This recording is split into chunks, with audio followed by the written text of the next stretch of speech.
गण और विभिन्न स्थानों से आए हुए आर्यगण, वास्तव में आचार्य ज्ञानेश्वर जी के रूप में हम सब लोगों ने एक बहुत ही उच्च कोटि के विद्वान, कर्मठ कार्यकर्ता और चिंतक को खो दिया है। और जहाँ तक मेरी व्यक्तिगत बात है, मैंने एक बहुत अपने परम मित्र को खो दिया है।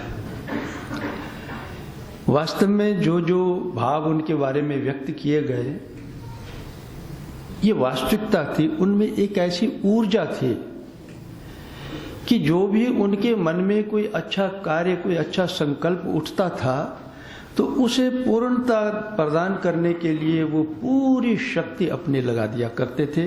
और यही कारण है कि आज जो रोजड़ में हम ये वानप्रस्थ आश्रम का परिसर देख रहे हैं, ये उन्हीं के सपनों की एक साकारता हमारे सामने है। और संस्मरण तो उनके साथ और मेरे इतने हैं, सैकड़ों हैं, वो मेरे व्यक्तिगत अधिक हैं।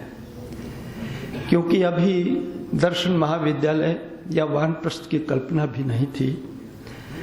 जब वो घर से आए थे तो हमारे पास आए थे, बहुत दिन साथ रहे, और वही स्मृतियां। वो मुझे कहते थे, आपका फोन आता है तो मेरे भीतर ऊर्जा आती है। मैं अधिक नहीं कहूँगा। बहन जी कुछ महीने पहले आचार्य जी हमारे यहाँ गए थे, मिले, और जब कल बहन जी मिले, कहने लगे अब फिर आपके पास जाने की उनकी योजना थी।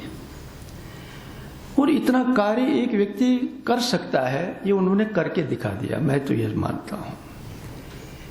और ये अलग बात है कि मिलना कम होता था, लेकिन जब भी कोई अच्छी बात या कोई संघर्ष की बात होती थी तो मुझसे अवश्य शेयर करते थे फोन पर, और मुझे बार बार आग्रह करते थे। बहुत सी बातें हैं। एक तो वो प्रवचन आपके रिकॉर्ड करने आप आए, तो अब इस बार मैं जनवरी में उनको कहा था कि मैं जनवरी में आऊँगा, क्योंकि मैं भी व्यस्त बहुत रहता हूँ।